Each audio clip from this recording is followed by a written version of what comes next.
Hello అందరికీ welcome to my mini vlog. మేమైతే ఇవాళ మంచిగా రెడీ అయిపోయి మా గల్లీగా గణేష్ దగ్గరికి అయితే వచ్చేసాము. మా గల్లీ గణేష్ ఎలా ఉన్నాడో కామెంట్ సెక్షన్ లో కామెంట్ చేయండి. మేము వచ్చేసరికి అయితే పూజ ఆల్మోస్ట్ అయిపోవడానికి వచ్చేసింది. ఇంకా పూజ అయిపోగానే కొబ్బరికాయ కొట్టేసి తీర్థ ప్రసాదాలు అయితే తీసుకొని కాసేపు అలా కూర్చొని ఇంకా ఐబీ సెంటర్ లో ఉన్న గణేశుడి దగ్గరికి అయితే వెళ్ళిపోయాము. పెళ్ళైనప్పటి నుంచి ఎప్పుడు కూడా ఐబీ సెంటర్ లో గణేశుడి దగ్గరికి అయితే వెళ్ళలేదు. అక్కడ చాలా గ్రాండ్ గా సెలబ్రేట్ చేస్తారని వినడమే తప్ప చూసింది అయితే లేదు. ఇంకా వెళ్ళేసరికి అయితే చాలా బాగా ఉంది. డెకరేషన్ కూడా మస్తు ఉండే.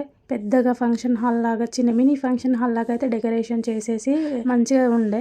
ఇంకా అక్కడికి కూడా వెళ్ళిపోయేసరికి పూజ అయితే ఇంకా అవుతుంది. ఇంకా ఆల్మోస్ట్ అయిపోవడానికి వచ్చింది అనుకోండి. ఇంకా మేమైతే మంచిగా కూలర్ ముందు కూర్చున్నాం. మంచిగా మా పిన్నోడు అయితే మంచిగా ఆడుతున్నాడు అక్కడ. ఇంకా ఇక్కడ కూడా పూజ కంప్లీట్ అయిపోయిన తర్వాత కొబ్బరికాయ కొట్టేసి తీర్థ ప్రసాదాలు తీసుకొని ఇంటికి వెళ్ళిపోయినాం. ఇంటికి వెళ్ళేసరికి మా గల్లీ గణేష్ దగ్గర అయితే అన్నప్రసాద కార్యక్రమం స్టార్ట్ అయిపోయింది. ఇంకా ఇంటికి వెళ్ళి కొంచెం ఫ్రెష్ అయిపోయి మళ్ళీ ఇక్కడికైతే వచ్చేసి ఫుడ్ అయితే ఇక్కడే తిన్నాం. ఇంకా మార్నింగ్ నుంచి ఏం తినలేదు. ఇక వినాయకుడి దగ్గరికి వస్తున్నామంటే ఫాస్టింగ్ తో రావాలి కదా, ఇంకా అందుకోసం ఏం తినకుండా ఉన్నాం. ఇక్కడ అన్న ప్రసాదం పెట్టేసరికి ఇక్కడే తినేసాం. మస్తు రష్ అయితే ఉండే. ఇంకా మేమైతే వెనుక నుంచి వెళ్ళి తీసుకొని తినేసాం. Okay bye. మరి వాళ్ళకైతే ఇంతే. ఛానల్ ని సబ్స్క్రైబ్ చేసుకోవడం మర్చిపోకండి. వీడియోకి చిన్న లైక్ ఇవ్వండి.